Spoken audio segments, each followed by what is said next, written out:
A wonderful evening, and I'm pleased to be here for today's webinar. The Great Amrita Alumni Conclave, a full-fledged virtual webinar series led by Amrita's most distinguished alumni. They will lead the sessions with an extensive knowledge of the futuristic scope and opportunities.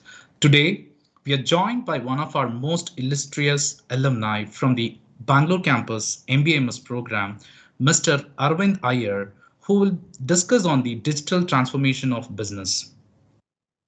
Arvind Iyer has an overall experience of 4 years. He's currently working with Eaton Corporations, an Irish-based manufacturing company, as a data technologist in the Data Center of Excellence vertical.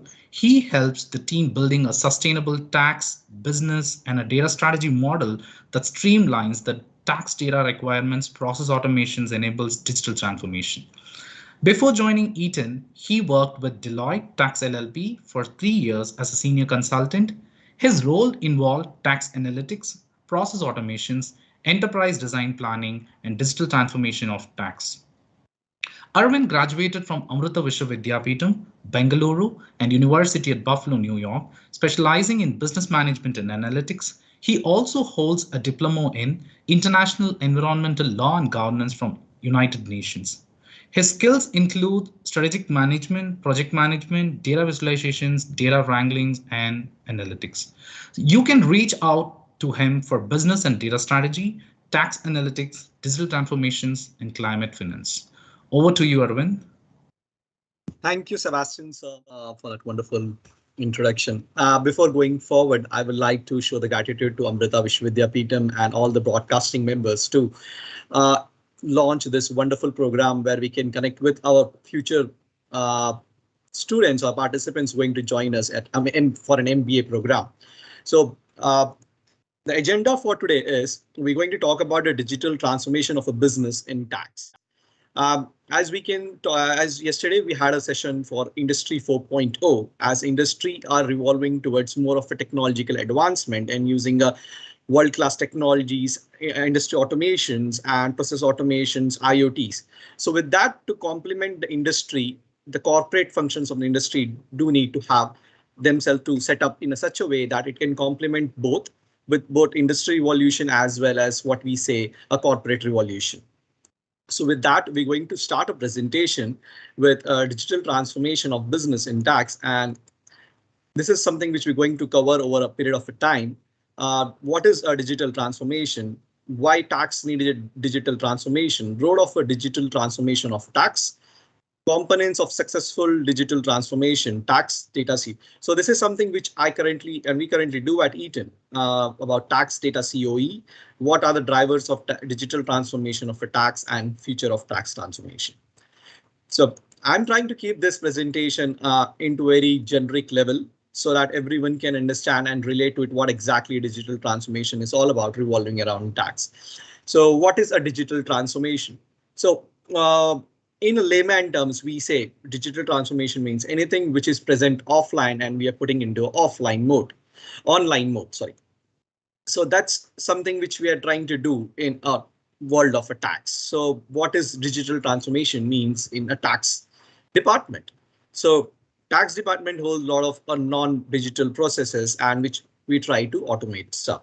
So we say digital transformation is a process of using digital technologies to transform existing traditional and non-digital tax processes and functions, and creating a new ones to meet the whole evolving tax laws and enforcement efforts and customer expectation. Thus, we completely altering the process, tax process which are currently managed and operated, and how we are delivering it to the customers.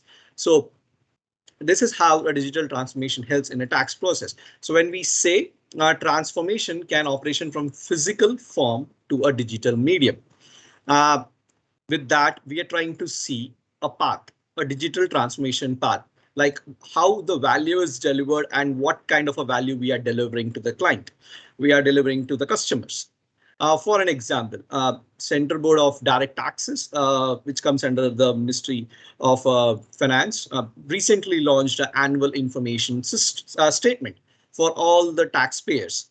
So that's how we can see how comprehensive the data is all about, which earlier stored in a files. Now they put up the entire your tax records into a statement where anyone can take those records and try to fill their forms. So this is how the what we say the enforcement agencies revolves around with the technology, because they are also using this kind of a technology to upskill the tax collection, upskill the legislatives. So this is something which we are seeing from a quite over a period of a time, where all the tax authorities across the world starting to use more of a digital platform to enhance their tax applicability across the nation. So why tax in digital transformation? As we say, tax is constantly evolving. So there is not a single way of tax. It's just not a income tax. It's just not a personal tax, or it's just not a industry or corporate tax. Tax having a lot of different other schemas as well, be it indirect tax, direct tax, VAT, GST, sales tax, use tax. So there is a lot of legislation comes up when the tax is evolving, and to get into those kind of a framework, which is currently now into a offline mode, it's pretty difficult to keep the track of all the tax which a company has to file up. So when I'm talking about these things, I'm telling this from my experiences, both working with a consulting firm and with a manufacturing company, and they both have their own uh, challenges when they're working with the tax. So each client or each customer having a different varieties or different challenges. So to evolve those stacks in an offline platform is pretty difficult, and now moving to a cloud.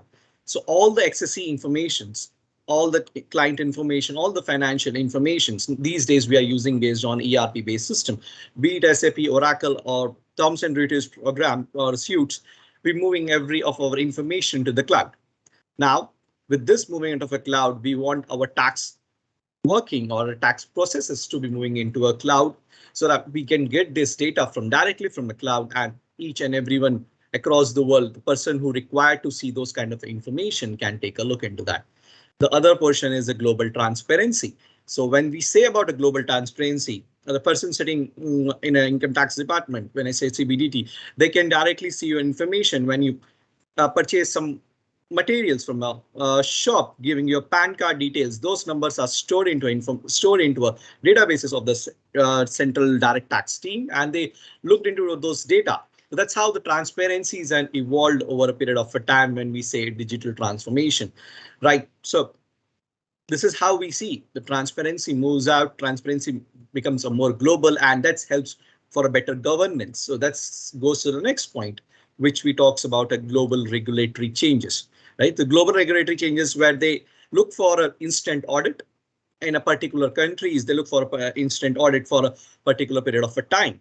So they can use those data right upfront, because those data is available readily for them in a cloud-based platform or in an advancement or technological advancement like an analytical platforms for them.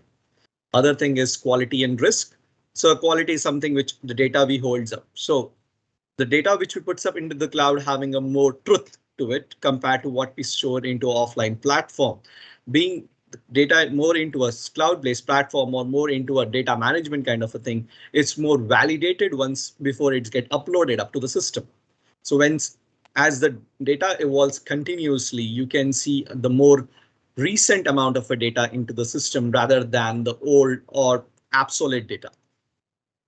The resource constraint, other we see when we work for a consulting firm or manufacturing. So we constantly try to do the filings of written offline, calculating the taxes, filing, looking for the invoices and everything. So those resources which used for analytical purposes or used to take a decision making, instead of that they're doing the hard labor work. So that's something which gives a lot of an exposure to it and making a move for a digital transformation and add more value.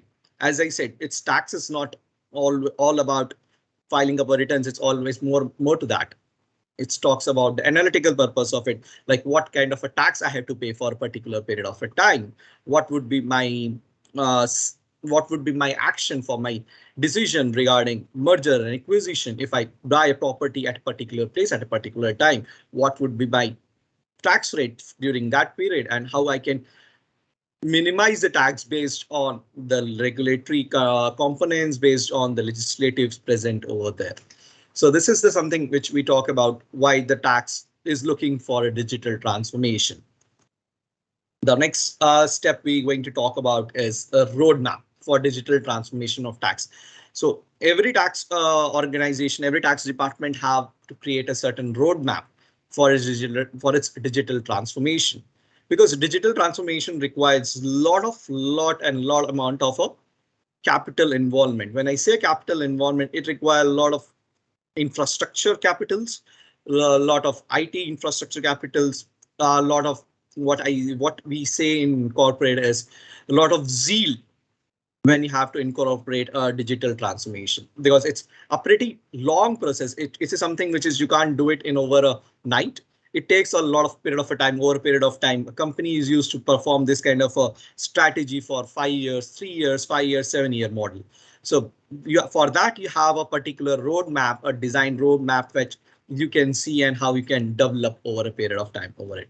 So next, we're going to talk about the roadmap for digital transformation of tax. So you have to develop a strategic imperative. Then you have to, with those, based on those strategic imperative, you have to create a governance model. And then you have to identify a technology which suits, which complements your digital transformation. And the last comes as training and development. I'm going to explain what develop a strategic imperative means. When we say strategic imperative, this is something which comes directly from the leadership. Those earlier were the days when the companies used to have the CFO or the CEO. These days we have a where the CEO C-suite now more towards the chief data officer, chief information officer, right? So chief technological officer. So that's how the vision comes up. So every company which try to put up this digital transformation across their business, corporate business unit, be it a tax, be it a supply chain, be it a finance, they have a strong leader at the top who pushes the team to take this kind of initiative. That's what we say a strategic imperative. So this digital transformation is not only a process which can carried out at a centralized level, but it goes to a decentralized functions as well. The leader who have that vision of digital transformation, but he needs a team. He needs those kind of an excellency which drives those programs further. This can be done in a numerous way. For an example, there can be a center of excellence for each. They can develop a center of excellence for tax, center of excellence for data.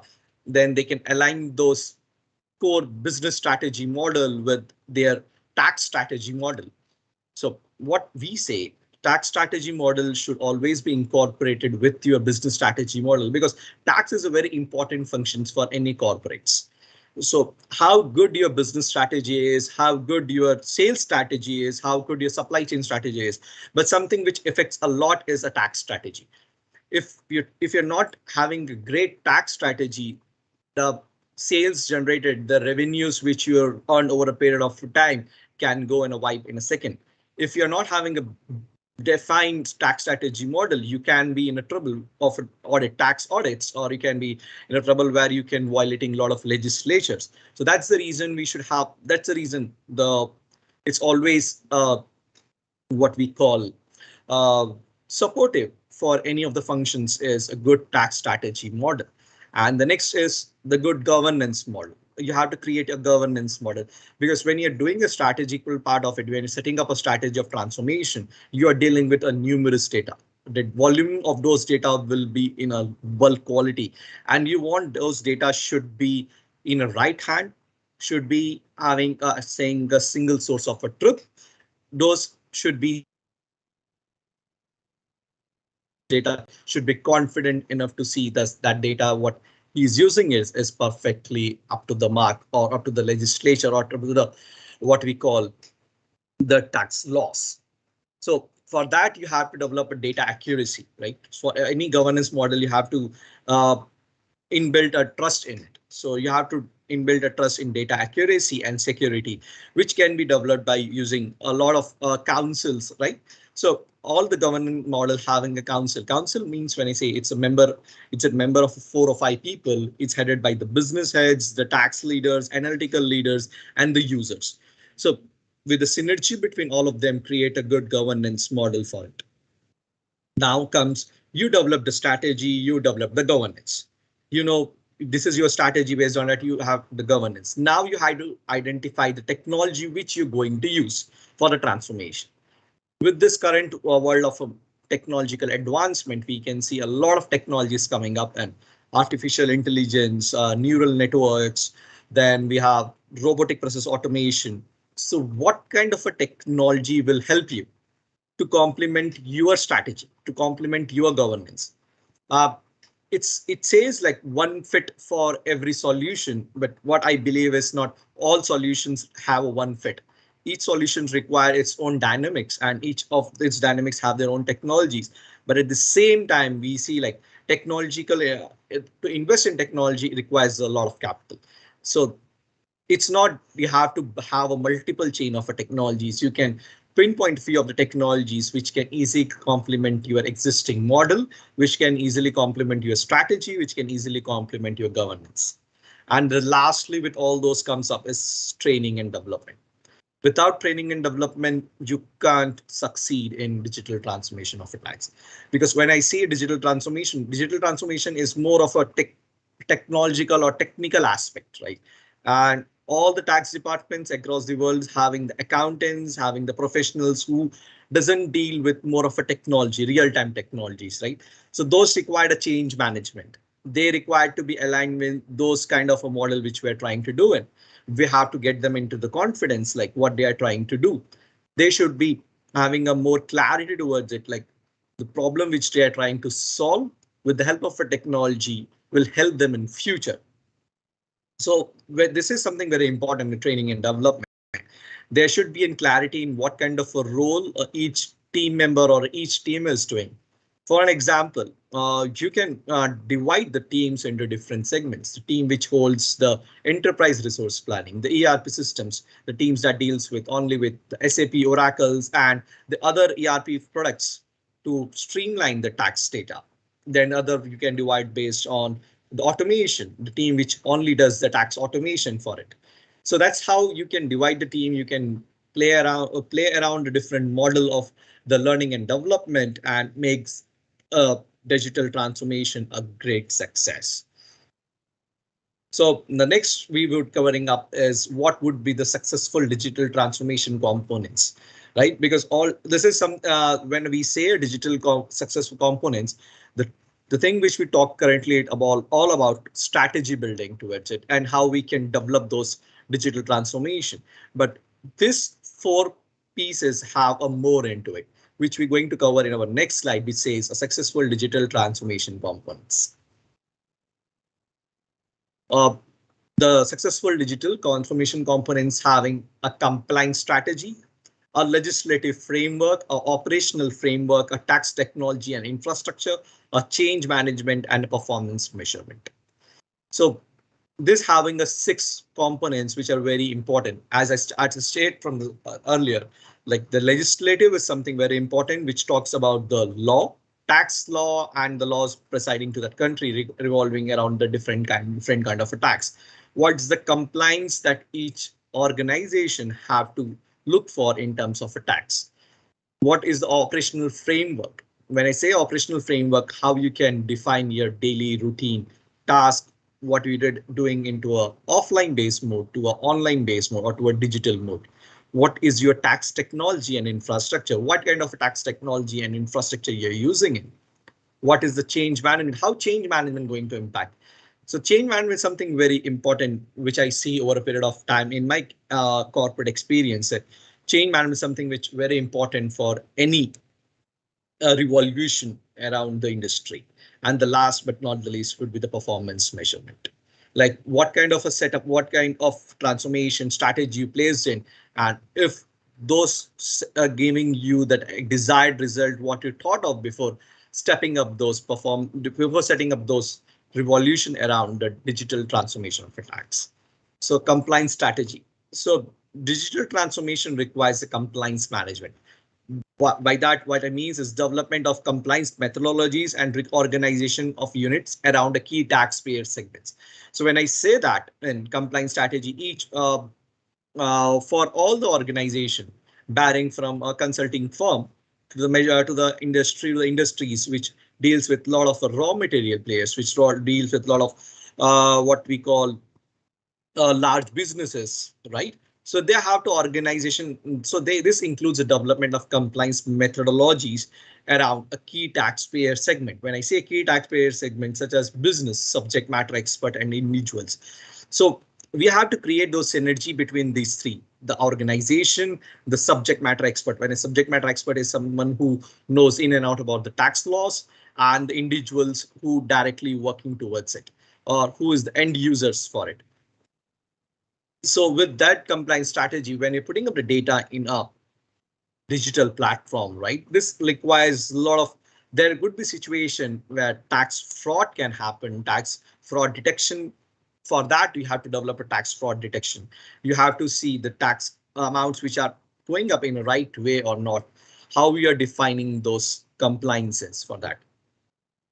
So all these compliances should always and always align with the values and behaviors of which is aligned by the company at the start.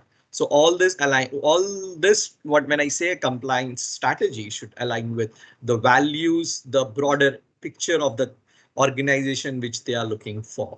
It's always aligns. Taking such approach helps a tax administrator prioritize oversight activities and approaches and effectively coordinate resource towards them. So this is something which we talk about the compliance strategy. And the next comes up is the legislative framework.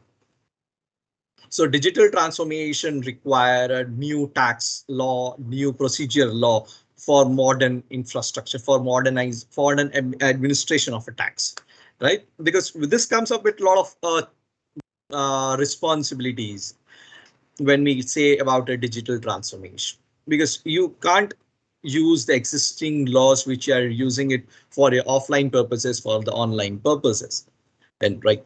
So each of those have a different platform for it. So for that, legislative framework is something very important.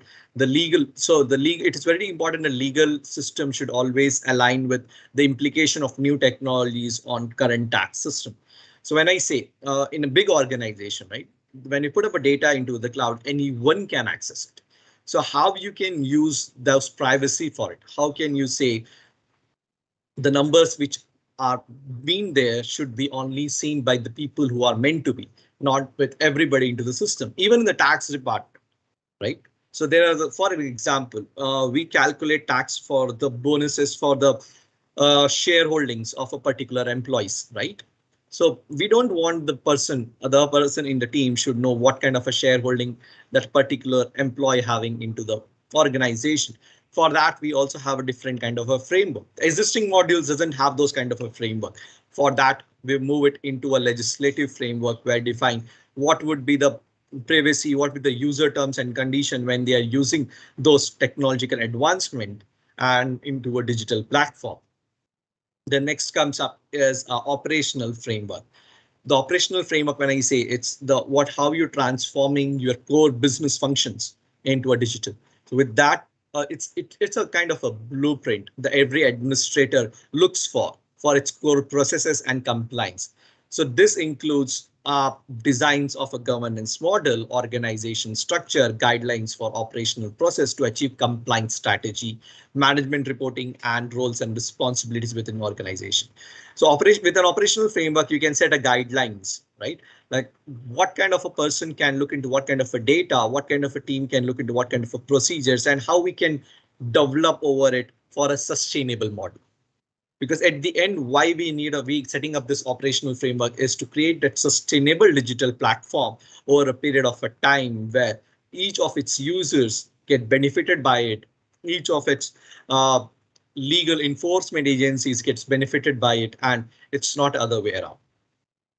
So no, I would with that note, operational frameworks fits in all tax departments, right? So tax administration is itself in a diverse, it diverse across a different industries.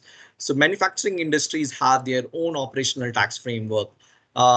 chemical industries would be having their own, pharmaceutical industries would be having their own.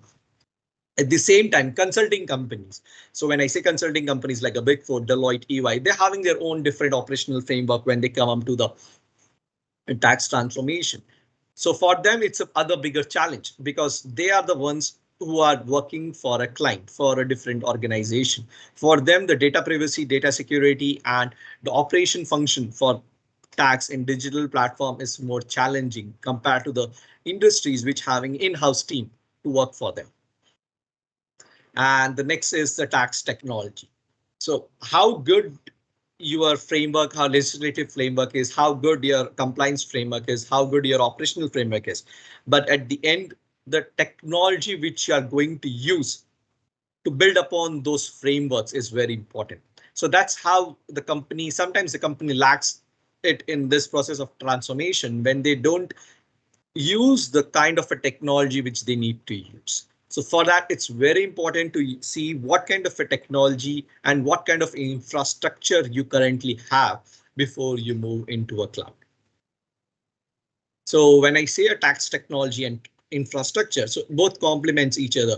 If you don't have a great IT infrastructure, if you don't have an infrastructure which complements your technology, tax technology, then it will be a disaster for you if you're trying to move into a digital platform. So to optimize the benefit of tax technology as well as the compliance, risk and rising future revenues, it's always important to develop a tax technology strategy, a tax infrastructure strategy for it. So we talked about the digital strategy, tax data strategy, right at the starting. At the same time, we also have to develop a tax technology strategy, like a team which can think about what kind of a technology you have to use today. And this technology should work for at least minimum of 10 to 12 years. Because technology keeps on evolving. So you can't change the technology for every 3 years or every 5 years, right? So you have to figure out a way where you can use a particular technology over a period of time before it gets obsolete. So new technology has its own set of requirements which require own physical environment for installation, continuous support day in and day out, and how you figure that one out is very important. So there are some technologies which based on which is provided by the third party or which you can develop. So you have to see what kind of a cost involved with that and what kind of a technique which you can use to complement your revenue models compared to what exactly being there into the market. So with that, I would say not all industry having the same technology, tax technology, infrastructure capabilities or requirement. Each organization differs from its own because of their own business working condition or business strategy model. Second last one will be the change management. So everything require a change, right? Change is the only constant we say, but it's very easy to say than done.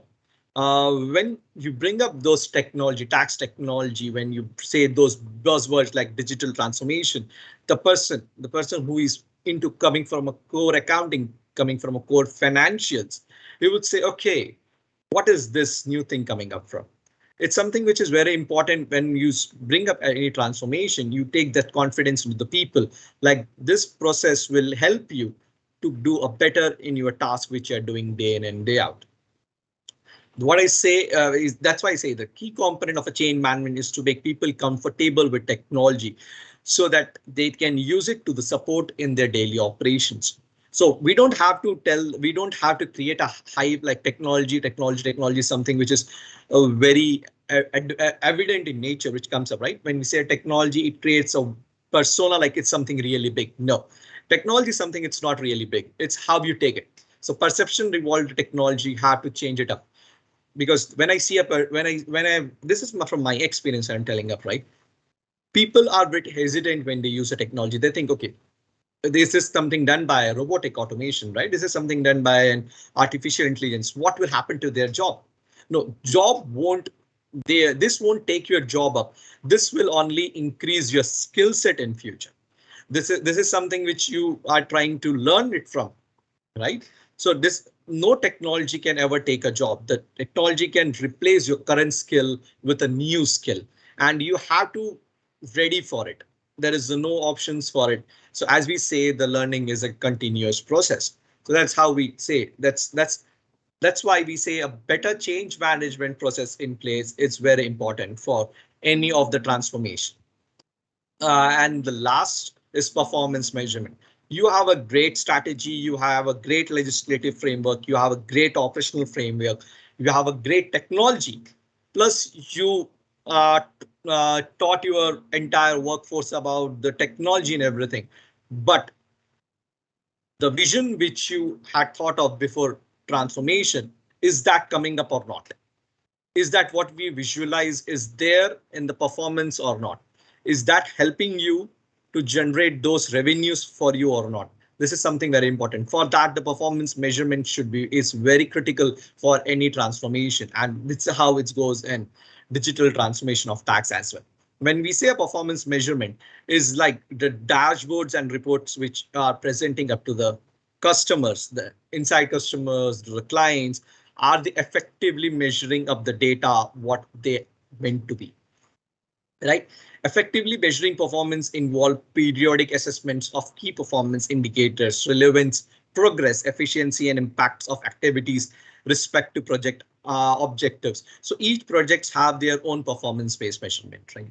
So if we are moving up, when we say a measurement, for an example, the Central Board of Direct Taxes appointed Infosys for building up the biggest model of new tax engines for the direct tax customers, right? How they are measuring those performance, that the new website which they created, new interface they created by, or a new platform they created is giving them the responses or not.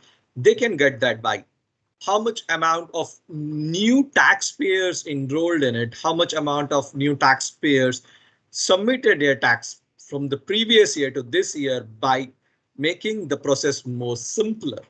This is how you calculating up in. Once if you're seeing up like the people who paying taxes are reduced considerably from the what we had in the past, then they have to sit and think the process which we designed for the customers are beneficial for them or not, right? So that's how they measure up those performances in, and that's how they usually it comes up. So whatever you create, whatever you develop, if your end goal is not matching up to that level, it's not of a use. So that's how we do a performance-based reviews for a period over a period of time before we say that this technology for this product is fit and we can use it over a period of time. So this is how it goes up in. So till here, what I talked about, like how the digital transformation of tax happens in across tax departments, be it a consulting firm, be it a manufacturing company, or being it any industries. So now the next slide, what we're going to talk about is the tax data COE at Eaton. At the very start, I said a strategic imperative which need to develop, right? When I say a strategic imperative, when I said that each division have its own center of excellence. The leadership at Eaton, the Eaton digital leadership created those excellency when they believed that at Eaton, we require a data collection model where for tax, which require a separate segment for its own automation, right? For its own automation purpose for or digital transformation of a tax. For that, they created a tax data COE. The reason why they put up a tax instead of tax COE to tax data COE, data is the main component of any digital transformation in tax because data holds the key value. Data is the thing which you are working on, right? So they want to develop a tax data COE at the for a tax department, so it can help them. So I will next slide we'll talk about what tax data COE does. So what we do in Eaton is like we streamline the tax data requirements. Being a data coming up from a different ERP systems, being a data coming up from a different plants and different parts of the world, we gather all those data in and streamline into a particular format, into particular structure, so that we can analyze those data in a betterment of what tax compliance or a tax legislative. We optimize the emerging use of technologies. We see what kind of a technology will complement the current process we are having in hand. We act as a facilitator between the internal tax team, the local IT team, and third-party providers. So that's very important because you have understanding of tax, you have understanding of your own infrastructure, IIT infrastructure, you having understanding of the technological which you are working in. So that help as a bridge between the third party providers you are hired for doing it. So that helps when we facilitate between the third party and internal IT tax team. We provide end-to-end tax transformation execution. So there are certain projects which teams like to carry out in-house rather than giving it to the third party. We provide end-to-end tax transformation projects for them and execution projects for them. We develop a sustainable tax management or tax sustainable transformation model for better reporting of new tax legislation. When I say sustainable, because all this transformation is not for a year, 2 or 3 years. It's for a sustainable period of a time. We want this to be evolved over a period of 5 years, 10 years, 15 years. And we want everything, what all our tasks which we are doing currently on an Excel based platform or an offline mode, everything moves out into the cloud based platform. So that's what the goal of the Eaton is. That's how we look for a digitalization, and that's how we try to complement our industry 4.0 revolution. And the next comes up is like what are the drivers of digital transformation of a tax? When I say drivers, right? So drivers in means you having a data. We from the long time from starting the presentation, I'm saying the data is moving to the cloud. The data is you have to analyze the data, you have to report the data.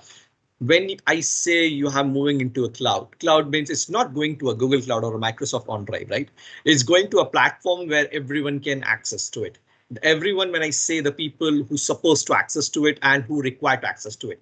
For that, we have one of the biggest thing is what we call a big data management. So big data management, and we have its own challenges. What is a big data management?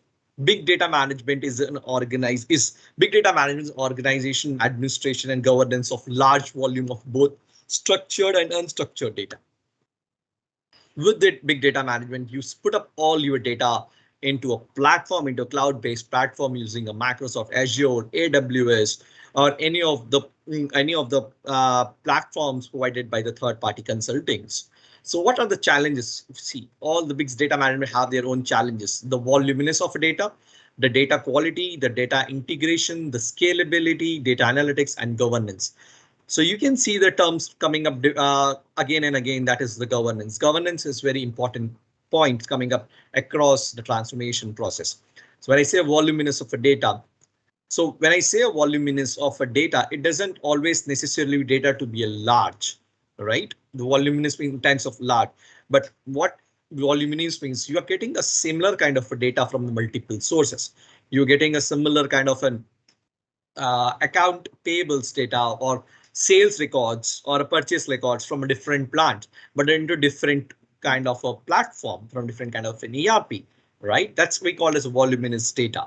And then the quality of data which is coming up from the plant, from the internal teams should be of that quality which we look for the integration purposes or which can be used for any of the compliance or the tax analytical purposes, right? So when we say that the uh, data quality is always be into a shape, always be into a format where we can give that trust to the people who working with those data. So with that, we can have those into an integration, data integration with a technology. So big data management is a cloud-based platform. With that, you have to integrate your data with the technology, right? That's how we come to data integration. So data integration for a structured and unstructured data can be different. With structured data, it's very easy to integrate with a lot of different technologies available. With unstructured data, you have to make those unstructured data into a structured schema before you process it. And the scalability, like how big you can scale this process into your own tax organization. Unless you don't have a great infrastructure available to it, you won't be able to scale up those digital transformation into a large platform. The next comes up is the data analytics. When I say data analytics in terms of like when data is coming up from the big data management, you integrated it, you churned it, you manipulated it. You're trying to see what those data is trying to say about. What kind of a tax I have to pay, what amount of sales tax I have to give to a particular authorities at a particular date. Right, that's something which comes up under the challenges and how you integrate those things into a big data management. And then the governance model. The governance model is again going to be same as the privacy, data security, cyber security for that, which is something which we have to look for, like how we can protect those data and so that it doesn't hamper our business, right? So that's something which is another one of the challenges when we say about the big data management. Another concept of this is you had the data into a cloud-based platform. Now you want to work into those data, right? So for that, we use a technique called data wrangling. Data wrangling is something allow us to organize and standardize our data with intuitiveness of a spreadsheet. I feel like it's a spreadsheet kind of a model, but it's have that automation and capabilities of a enterprise scalable system, which you can do it on a day in and day out. For that to complement for data integration, we can, for a structured unstructured data, we can use a Python, we can use a SQL, we can use R and other programming languages. With the help with that also, there is also a no code, low code based platform comes up, which we call the extract transform or extract load and transform kind of a tool, like an Alteryx, like Facta, like Pyramid, right? The workers, the people who work into the tax departments are, as I said earlier, are pure comes from the finance. So for them, for the better user of that, we use a drag and drop features of ETL tools, which can program a workflow result at the same time, like how a macro does. So it's an automated process which revolves around the same kind of a scope, and you have to use that for one time and it will replicate your task what you're doing in. So that's how the data wrangling things comes up in. And when we say the process of a data wrangling, like you have to discover the data, right? The discovery, when I say discovery, it means you have to familiarize yourself with the data so you can conceptualize what data is telling. You can think what kind of a outcome I have to take it from those data. With that, the second part comes of structuring. If it's an unstructured data, you have to make it in a structured format. So usually all the raw data comes from unusable format, right? Data structuring is a process where you can take a raw data and transform into a more readily leveraged form. Then the cleaning, data cleaning is a process where you can remove all your inherent errors in data, cleaning them up and putting up into a place where you can take the meaning of those data, adding the value for it, right? When I say adding a value to it, like what kind of a model you're looking for? Uh, you have to put up a data into a certain way, right? So when we add up a value more to the data, we do the data enriching for it. And then the validating comes up. So what kind of a process we did is something which we have to validate before we do the analysis for it. Verifying that your data is both consistent and high enough of a quality.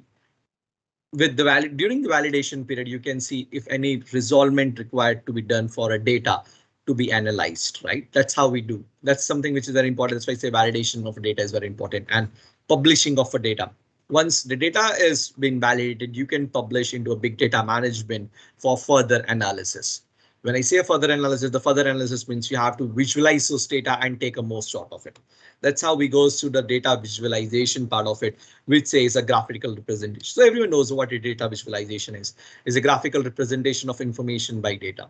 So very important in tax world, when you're putting up those data into a big data management, churn those data and publishing up those data and visualizing those data. So once you visualize those data, that's how the future of tax transformation comes up. So that's the part where we see a future of tax transformation. So the tax transformation process. So current, as you can see, the current process is a manual process.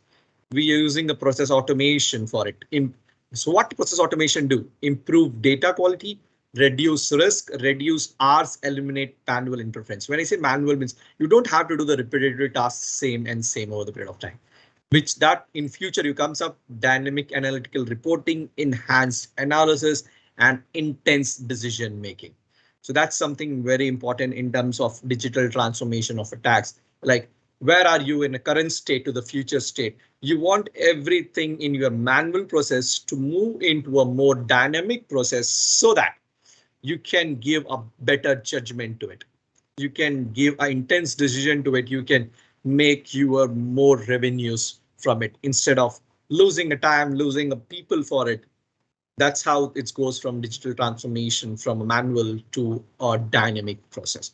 And the last we can see is some examples where I can see tax analytical opportunities when I talk about With the tax analytics opportunities, you can understand the drivers of a tax in a key areas.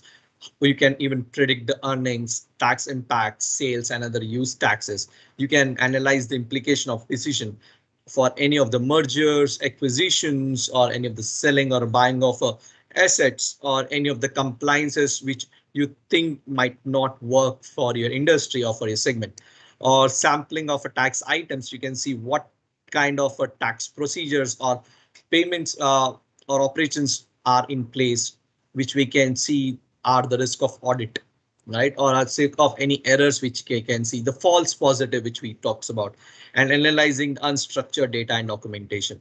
So tax analytics involve unstructured data and documentation. So that's how it goes in.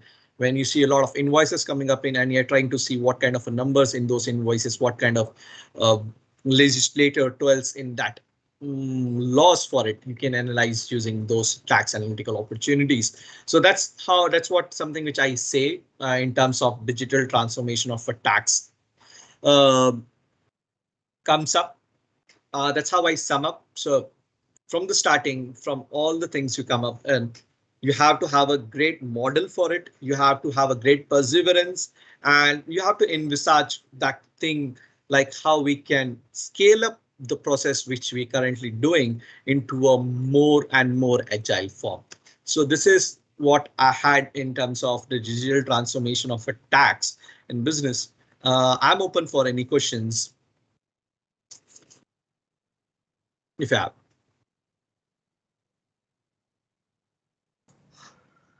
Yeah,